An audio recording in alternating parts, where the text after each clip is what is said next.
Hello and welcome to Moneylife. For several days now or months, we've been obsessing over bad loans of banks. They've reached 10 lakh crore. They are affecting the future of public sector banks, and the government keeps giving our money to recapitalize them. So, we pin our hopes on the bankruptcy code, which has been the showpiece of new legislation by the previous government. It was supposed to be the answer to bad loans. But as we know, and we've seen in previous videos that Moneylife has done, the process is flagging, it's not quite working, or at least it wasn't in the last few months of the previous term. Now that we have the BJP government back in power with a huge majority, it's time to revive those bills which started off on a good footing and tighten them so that they begin to work for the people. Luckily, I think this government is focused on it. But let's look at a few things which give us a reason for concern. I don't think that it is something that can't be handled, but something that needs to be noted. One of these is the tinkering that's going on with the bankruptcy code. You remember when the bankruptcy code was launched just 2 years ago, it started with a bang. There was a recovery of 80,000 crores, mainly from very good steel and power companies, or rather very bad with big defaults, but where there was a lot of interest because they were in a cycle where setting up a new company would have cost a lot of money, and so there were interested buyers who were willing to take them on in spite of the big debt, and of course with a few haircuts which the banks had to sacrifice. But if steel and power was what made the bankruptcy code a success, then it is again a steel company that's also giving it a bad name. I mean, SR Steel, which is the biggest willful defaulter, has been languishing, gaming the system, using every judicial forum to delay things to 530 days and counting. Okay, there's no sign yet of it being settled. While the bill says that all these cases need to be settled in about 270 days at the most, yet things are flagging. Even among the first 12 cases that were referred, only 4 have been actually properly settled. The rest are again dragging for over 470 days, and things need to be fixed. Another area where there seems to be a bit of regression or change seems to be what the RBI did. Now, if you remember, on 12th February 2018, the RBI came out with what was considered an inflexible and draconian circular, which said that after 180 days, if there is a default of even 1 day, then bankruptcy proceedings, or what we like to call resolution proceedings, had to start. People thought this was just too extreme. The power companies, which owe over 2 lakh crores to the lenders in the banking system, went to the Supreme Court. They argued that part of their defaults are not their fault because state governments don't pay them for the electricity that's consumed. The Supreme Court agreed. It said RBI cannot have a one-size-fits-all strategy. It has to be more nuanced. There has to be flexibility, and it shot down this draconian circular. On 7th of June this year, the RBI has come up with a new circular which is being hailed by everybody in the corporate world as being very pragmatic, flexible, giving a lot of opportunities for people to make their own plans. Is that really so? Not everybody agrees. Naturally, when something is welcomed by corporate India, you need to take it with a pinch of salt and look at what it says. Is it a good circular? Yes, there are a lot of good things about it, and I'm going to read out a few quick ones which appear on the face of it to create all the checks and balances that are required. For instance, one of the things that the circular does is that it says we think RBI needs to supervise the whole process. It's not based on a circular alone, right? So the checks that it has put in place is that all lenders need to have board approved policies and clear timelines in which they will resolve bad loans that are in their books. Right? So each banker needs to do it. In addition to this, it has several things that bankers as a group of lenders need to do. So all lenders need to have a mandatory inter-creditor agreement to determine the procedure, rules, and implementation of resolution plans. This permits resolution to be initiated. Now, earlier you needed all the lenders to be on board. There was an issue between secured and unsecured lenders. This says that 75% of the lenders by value and 60% in number agree to a resolution plan, it can be pushed through. So those who are struggling or don't agree will have a minimum cutoff that they would get, which is the liquidation value of the company, but they don't really have a say or an ability to delay things, which was one way in which resolution used to be stopped. The other thing that it says is there will be, so if banks don't want to push companies and they want to be kind to them and don't want to push them to the bankruptcy process, then they had to make higher provisions for those bad loans. No bank wants to make these provisions, so there's a graded process in which they had to make higher provisions. This is the stick. On the other hand, if they moved it to a resolution process, then some of these provisions could be clawed back so that the banks could show better results. All these sound very good on the face of it, but like we said, there are lots of loopholes, and people who have seen how the system has been gamed over and over again, not for 1 or 2 years, but for nearly 70 years since independence, are a little skeptical about leaving it to lenders who are susceptible to all kinds of pressures. So many fear that these provisions will be gamed to restart the evergreening process all over again, because this whole business about flexible timelines is delightfully vague according to resolution professionals. And who are the resolution professionals who object to it? Now, remember that there are about 1800 cases that have been referred to bankruptcy. What we train our attention on as the media or even people in public life is the few big ones, like the big steel companies and others, where the bad loans are in tens of thousands of crores. But the smaller ones have had rampant collusion that goes on between bankers and promoters, and the resolution professionals play ball. So those who don't want to be part of this racket end up being harassed, end up not getting assignments, and they are the ones who have an inside track on how the system is gamed and will continue to be gamed with this circular. So one of the things that they are deeply skeptical about is, like I said, the timelines.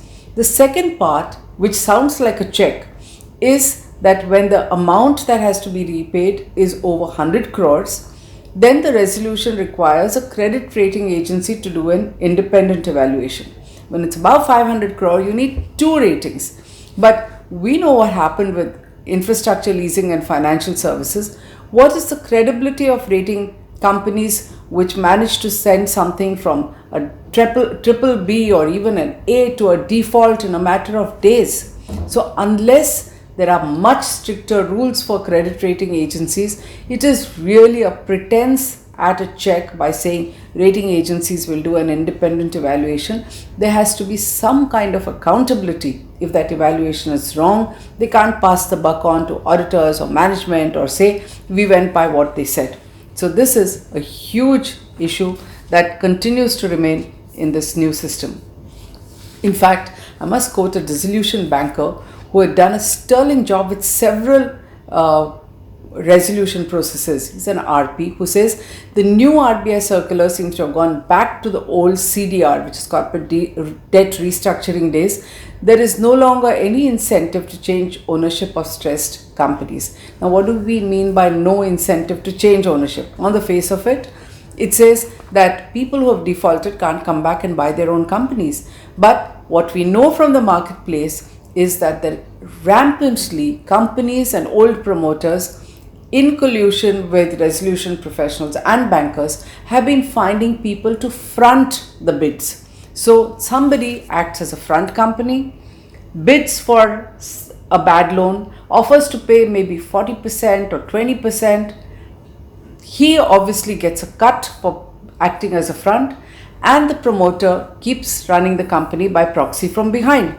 And overnight, his bad loans are gone because he's wiped out maybe 40 to 60 or 80% of his interest and continues to manage the company through the back door. These examples are known. There are plenty. They are mainly in the smaller, not high-profile companies where nobody has the time, not even the media, to look at them. And many of these deals are happily going on and will continue. So the evergreening bad loan process, which will be funded by we the people, is not going to end anytime soon with these kind of solutions. Now, it's not the government is not thinking about it. It's interesting to hear Mr. Amitabh Kant, CEO of Niti Aayog, talk about this repeatedly, and he's obviously giving a lot of time and attention to it, because remember, he's the one who pushed for India's rating to go up in the ease of doing business rankings of the World Bank.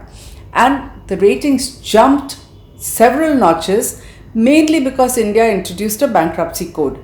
So if we want to remain at that level, this bankruptcy code just has to work.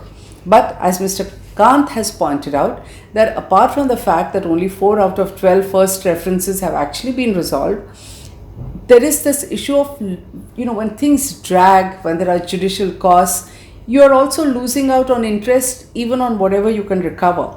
In an article in the Economic Times, Mr. Kant has put this at a massive 4,000 crore, which is a real significant number, only with the big defaulters. He also points out that the Ministry of Corporate Affairs is apparently working on what is called a prepackaged bankruptcy scheme, which means that before going for resolution, if something is a going concern and there's a lot of interest in people taking it over, then the promoters can approach bankers, can come with a possible white knight who's likely to bail it out, and a prepackaged arrangement will enable a resolution to happen. This again sounds interesting if all the I's are dotted and T's are crossed and every way that the system can be gamed is taken care of. Now, how is it that, why is it that we are a little skeptical about this, and how do we think this also can be gamed? Like I said, it sounds good on the face of it, but a prepackaged arrangement will only work if, the amount of loan as well as interest that's outstanding is not ridiculously high because of massive diversion of funds. Funds are diverted to this extent, obviously the buyer is going to pay a pittance, and then you only allow the promoter to get away, and the pre-packaging becomes a bit of a joke. And we have several examples of this. We're also worried about the integrity of some of the bankers in the manner in which they deal with things. It's very nicely blamed on political sources, but like I said, there's two major issues. One, remember, we've constantly talked about Sterling Biotech as a group and the Sandesras who are absconding and out of the country, and they offer to pay 45%, which is the principal, get rid of the interest, and this offer comes from somewhere in some tax haven through some intermediary, and bankers are jumping to accept it. It's been stalled at the moment. They plan to challenge it. There's a new development. Enforcement Directorate has gone and attached over 9,000 crores of their property. Personally, I think it's impossible that unless there are some kind of behind the scenes assurances that any promoter who's sitting merrily in a tax haven with obviously a lot of funds there is going to come back to India to face a jail term and criminal charges. So this whole business is something that we have grave doubts over. How will a prepackaged thing help? This looks like a prepackaged, right? Because they want to withdraw this from the bankruptcy code. Similar disaster almost happened in March last year when banks talked about a bailout of Jet Airways, and they were willing to offer, they were willing to do this completely dubious deal where Naresh Goyal, the promoter who brought the airline to a brink, was pretending to disembark for a while, sent out GUI letters to all of us who have ever flown jet and have a frequent flyer number, and what we didn't know, what was not even told to the exchange, this is how dubious it was, a release to the exchange doesn't talk about the fact that there is a nice little back door where he only loses half of his equity, and if he found a partner, he could come back in. Our worry is prepackaged arrangements and the new flexibility by the RBI will actually allow banks to do deals like this, which will be a disaster and which will give a bad name to the entire process. A bigger worry that I have is that the system doesn't seem to stand up for the good guys. The whole point about prepackaging is that the system should want to bless deals that are good for the bankers, that are good for society, that are good for investors, as happened with Renuka Sugars. So Wilmar International of Singapore, which was a 27% shareholder and a strategic investor, upped its stake to 58%, guaranteed the loans, brought in a few $100 million, and has made all those loans standard, is repaying it. What do you have happening here?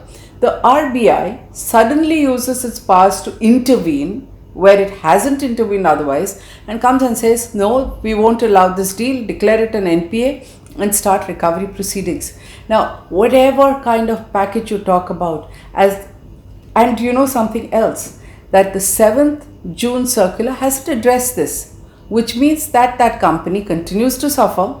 It either faces it and says we will ride through it and bring in more money, which is like arm twisting and the exact opposite of ease of doing business, or it will have to go to court. We don't know what it's going to do over the next few months, but the point is that this is a country which wants to be focused on ease of doing business. We won't stand with the good guys and we will turn a blind eye to the bad guys. This obviously cannot go on. Now, whilst resolution professionals are pretty skeptical and cynical, I'm a little less so in this, which may seem surprising in this case, because I think this government is completely focused on optics and public image, and a failed bankruptcy code is going to give it a really bad image. More importantly, if it fails, I am certain it's going to have an impact on the ease of doing business rankings, which are going to happen pretty soon. So the government will need to find ways to fix it, and it will need to find ways to do it really fast. And that is important for all of us as Indians, because as I repeatedly say in almost every one of our videos, we tend to forget that bad loans are not about banks alone. Bad loans are not about dubious industries. Bad loans are about us, because most of the banks which have these fat bad loans of 10 lakh crore are public sector banks, and they are being recapitalized with public money from the exchequer. Thank you.